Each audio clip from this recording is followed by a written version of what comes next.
and just focus on what I'm going to say. I want you to imagine yourself sitting at home. See yourself there.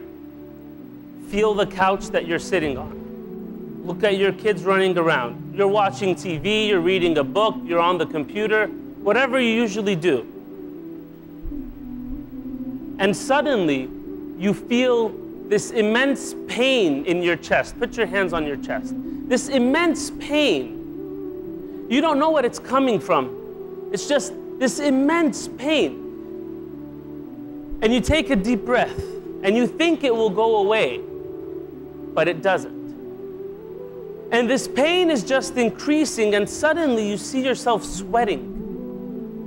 You stand up to find something, a cup of water, some medicine, but as soon as you stand up, you fall to the ground. Your family comes rushing to you.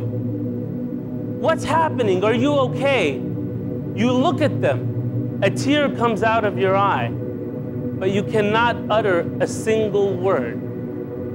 Because at that moment, brothers and sisters, you can see angels coming in to the room. You know that it's your time. And suddenly you feel this tingling feeling in your toes. And it starts to crawl up your legs. Everything it touches turns blue, cold, and dies. Your soul is slowly coming out of your body. This tingling feeling, you want to stop it, but you can't. It moves up your legs. It's at your hips. Your whole lower body is dead. It's cold. It's blue. You try to move it, but you can't. Your family's calling 911, trying to save you. You want to tell them some final words, but not a single word comes out from the pain and the agony of death. You look at your kids. You don't know what's going to happen to them. You look at your wife, and suddenly this tingling feeling keeps crawling up your body. It's at your chest. You try to stand up, but you can't. Most of your body is dead by now. And you know that in a few moments, it's over. Brothers and sisters, the soul keeps coming up, and you're at your throat. You feel this tingling feeling at the throat, and the soul is just about to leave the body, and you're just about to die, and something happens. Allah subhanahu wa ta'ala says, كَلَّا إِذَا بَلَغَتِ التَّرَاقِيَ وَقِيلَ مَنْ رَاقٍ وَظَنَّ أَنَّهُ الْفِرَاقِ. That when the soul will come out, and it will stop here at the collarbone, at the trachea, and everyone will say, who can help him? Someone help him, someone save him. وَظَنَّ أَنَّهُ الْفِرَاقِ. But you know that it's over.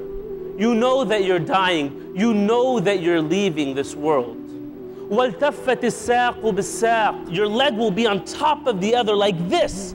Out of the pain and agony of death, the soul is leaving your body. وَقِيلَ مَنْ رَاقٍ وَظَنَّ أَنَّهُ الْفِرَاقِ وَالْتَفَّتِ السَّاقُ بِالسَّاقِ إِلَىٰ رَبِّكَ يَوْمَئِذٍ الْمَسَاقُ. Your next destination is to Allah. The next stop is the hereafter. It's over. What if I told you that your body is only a garment for the time being? That the face in the mirror you are seeing dulls in importance to the soul that beams from your inner being?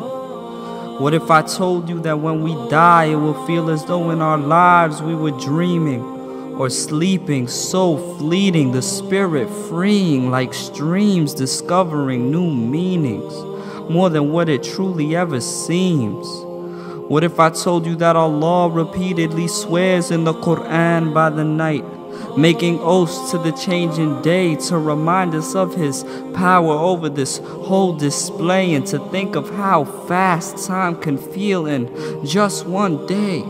With only 24 hours, and in it we are recommended to sleep 8, so 1/3 of our lives are slowly slipping away.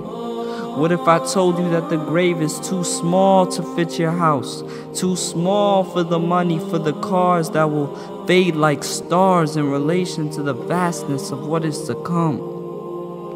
What if I told you that even though the casket is not big enough for all these materials, that the shroud can still house the most monumental of people, not in stature nor in status, but in deeds and devotion, people who are able to see beyond the commotion, the strength it takes to leave the crowd and focus on what is truly important, as did Moses or Joseph, Sumaya and Khadija. Each day I ponder on what it means to truly be a believer. What if I told you that after every breath our accounts are getting nearer? With every step, inshallah, we'll see it clearer, to still enjoy the fruits of this life. Smiling is charity, but never too in love that we lose our clarity and forget the true prosperity. To fulfill our promise and submit with sincerity. And what if I told you that even if all the people were to rebel, our shadows would still prostrate and bear witness to He who created you and me, Al-Hamid, the praiseworthy.